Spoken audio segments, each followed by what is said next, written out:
বাচ্চাদের স্কুলে এখন গরমের ছুটি চলছে, আর এর আগের বছরগুলোতেও আমরা এখানে গরমের ছুটির সময় 2-3 দিনের জন্য লং ট্রিপে গিয়েছিলাম। এবারও তার ব্যতিক্রম হয়নি। বাচ্চাদের স্কুলে গরমের ছুটি পড়তেই আমরা 3 দিনের জন্য গিয়েছিলাম জর্জিয়ার একদম পাশের স্টেট সাউথ ক্যারোলাইনাতে।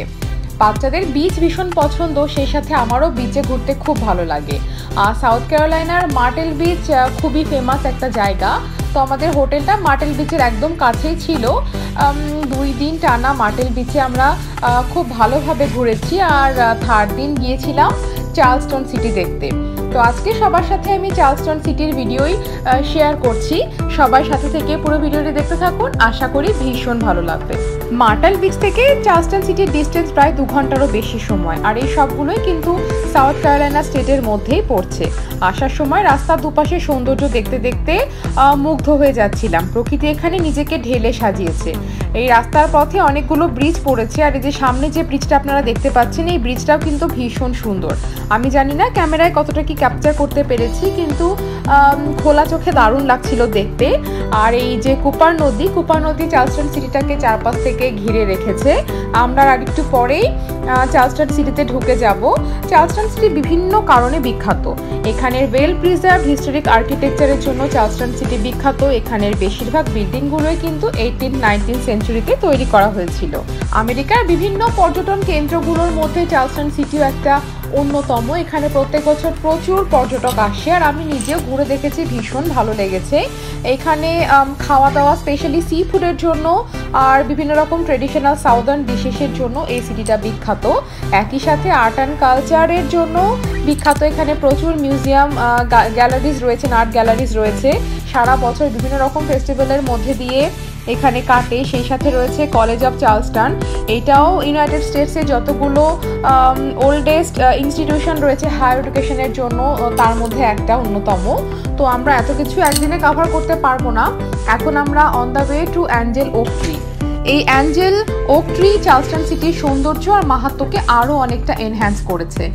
আর এই অ্যাঞ্জেল ওক ট্রি কিন্তু 400 থেকে 500 বছরের পুরনো বলে ধারণা করা হয়। একই সাথে আমেরিকার সব থেকে পুরনো গাছ হচ্ছে এই অ্যাঞ্জেল ওক ট্রি। তো আমরা সেখানেই যাচ্ছি। এটা চার্লসটন সিটি থেকে একটু বাইরের দিকে জনস আইল্যান্ডে লোকেটেড। তো চারপাশে লাইভ ওক ট্রির মাঝখান দিয়ে আমরা যাচ্ছি। তো ওক গাছগুলো দেখতে এমনি ভীষণ সুন্দর। এই জনস আইল্যান্ডে ঢোকার জন্য কোনো রকম কোনো অ্যাডমিশন ফি দিতে হচ্ছে না, এন্ট্রি এখানে একেবারেই ফ্রি। আর এখানে শুধুমাত্র অ্যাঞ্জেল ওক ট্রি না, বিভিন্ন রকমের গাছপালা দিয়ে খুব সুন্দর করে সাজানো, অনেকটা বোটানিক্যাল গার্ডেনের মতো। এক পাশে রয়েছে চার্চ, আর পিকনিক করার জন্য পিকনিক স্পটও নির্ধারিত রয়েছে। কথা বলতে বলতে আমরা চলে এসেছি অ্যাঞ্জেল ওক ট্রি এর একদম সামনে। গাছটার চারপাশে নেট দিয়ে বাউন্ডারি করে রাখা হয়েছে, আর আমি ক্যামেরার সাহায্যে ঘুরিয়ে দেখানোর চেষ্টা করছি। এখানে কিন্তু একটাই গাছ রয়েছে। দেখে মনে হচ্ছে অনেকগুলো গাছ সারি সারি ভাবে, কিন্তু না, একটা গাছই তার ডালপালাকে চারিপাশে এইভাবে বিস্তৃত করে দিয়েছে। সত্যি দেখার মতো অপূর্ব সুন্দর। এই বিউটিকে আমি ক্যামেরার সাহায্যে কতটা ক্যাপচার করতে পারছি জানি না, কিন্তু দেখে সত্যি মনটা ভরে গেছে। আর বাবুই পাখিও এখানে এসে অনেকক্ষণ সময় চুপচাপ দাঁড়িয়ে এটাকে অবজার্ভ করেছে, কিভাবে একটা গাছ ডালপালাকে চারপাশে এভাবে বিস্তৃত করে দিয়েছে। এই যে দেখুন, মাটির সঙ্গে ডালপালাগুলো এসে মাটি ছুঁয়ে আবার সেখান থেকে বড় হয়েছে। 500 বছরের ইতিহাসের সাক্ষী হয়ে দাঁড়িয়ে রয়েছে গাছ। চোখের সামনে কত উত্থান পতন সবকিছু দেখে দাঁড়িয়ে রয়েছে। ভীষণ একটা অন্যরকম অনুভূতি হচ্ছিল এটা চোখের সামনে থেকে দেখে। আমেরিকার সব থেকে প্রাচীনতম জীবন্ত এই গাছ, আর সত্যি খুব সুন্দর। আর একপাশে রয়েছে চার্চ, আর সেই সাথে গ্রেভিয়ার্ড। তো আমরা পার্কটা আশেপাশে একটু ঘুরে নিয়েছি, তবে যেহেতু আজকে আমরা একসাথে অনেকগুলো জায়গা কভার করব, তো এখানে খুব বেশি সময় স্পেন্ড করা সম্ভব হবে না। এরপর এখান থেকে আমরা চলে যাব রেনবো রোজ বা রেনবো স্ট্রিটে। সেখানেও সেটার কথাও আমি অনেক গুগলে পড়েছি, তো সেখানে যাচ্ছি এখন। এটা যেহেতু শহরের একটু বাইরে, আর রেনবো রোড বা রেনবো স্ট্রিট যে এরিয়াতে রয়েছে সেটা চার্লসটন সিটির একদম প্রাণ কেন্দ্রে অবস্থিত। তো চলুন এবারে আমরা যাই রেনবো রোতে। এই রেনবো রো চার্লসটন সিটির আইকনিক একটা স্ট্রিট, আর এখানে এই স্ট্রিটটা ফেমাস কারণ 13টা বিভিন্ন প্যাস্টেল শেডের বাড়ি, জর্জিয়ান স্টাইলের বাড়ি এখানে একদম পাশাপাশি রয়েছে। আর প্রত্যেকটা বাড়ি কিন্তু 18-19 সেঞ্চুরিতে তৈরি। প্রত্যেকটা বাড়ির পেছনে কিছু না কিছু হিস্ট্রি স্টোরি রয়েছে। তো এখানে বেটার সবথেকে বেস্ট অপশন হলো গাড়িটাকে কোথাও একটা পার্ক করে পায়ে হেঁটে চারপাশে সৌন্দর্যটাকে উপলব্ধি করা। আর এখানে ছবি তোলার জন্য কিন্তু একদম পিকচার পারফেক্ট। প্রত্যেকটা বাড়ির সামনে অনেক কিছু রকমের হিস্ট্রি লেখা রয়েছে, কোথাও কোথাও গেটের সামনে লেখা রয়েছে। তবে সবাইকে রিকোয়েস্ট করা হয় যেন বাড়িতে যারা থাকেন তাদের প্রিভেসিতে কোনো রকমের কোনো প্রবলেম না হয়। তো পায়ে হেঁটে আস্তে আস্তে আপনারা আশেপাশটা ঘুরে দেখতেই পারেন।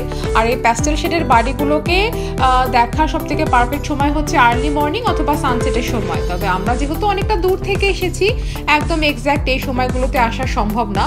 আর আমরাও গাড়িটা পার্ক করে পায়ে হেঁটে চারপাশটা খুব ভালোভাবে ঘুরেছি। তবে দুর্ভাগ্যবশত সে সময় আমি ফোনটা তাড়াহুড়োই গাড়িতেই ফেলে গিয়েছিলাম, তাই প্রত্যেকটা বাড়ির সামনে দাঁড়িয়ে আলাদা করে আর ফটো তোলা হয়নি।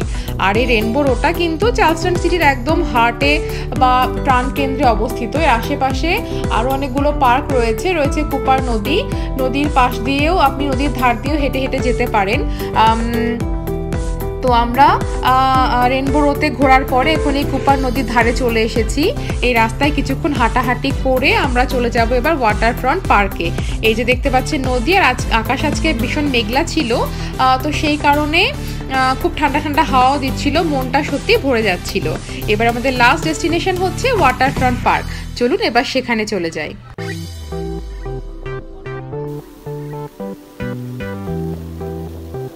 এবার আমরা এসে গেছি ওয়াটারফ্রন্ট পার্কে। ওয়াটারফ্রন্ট পার্ক সাউথ ক্যারোলাইনা চার্লসটনের একটা স্টানিং পাবলিক পার্ক। এখানে ব্রেথ টেকিং ভিউজগুলো, কুপার রিভারের ব্রেথ টেকিং সমস্ত ভিউজ পাওয়া যায়। এখানে বেশিরভাগ সময় লোকজন আসে ফটো ক্লিকের জন্য, ফটো তোলার জন্য আদর্শ একটা জায়গা। কুপার নদীর ধার দিয়ে খুব সুন্দর করে পার্কটাকে তৈরি করা হয়েছে। চারপাশে প্রচুর ওক গাছ রয়েছে, সেই সাথে পাইন গাছেরও সারি রয়েছে। আমি চারপাশটা আপনাদেরকে ঘুরিয়ে দেখাচ্ছি। খুবই সুন্দর মনোমুগ্ধকর একটা পরিবেশ। একদম বসে আমরা এখানে জাস্ট বসে থাকতেই ভীষণ ভালো লাগবে। আমরা অনেকক্ষণ সময় বেঞ্চগুলোতে বসে সময় কাটিয়েছি। আর এখানে পাইনাপল ফাউন্টেন যেটা রয়েছে সেটাও কিন্তু ছবি তোলার জন্য একদম আদর্শ একটা জায়গা। তো চলুন আশেপাশে পার্কটা আমি সবাইকে ঘুরিয়ে দেখাই। এখানে লং পায়ারও রয়েছে যা কিনা ফিশিং আর ওয়াকিং এর জন্য একদম পারফেক্ট। আর এই হচ্ছে সেই বিখ্যাত পাইনাপল ফাউন্টেন।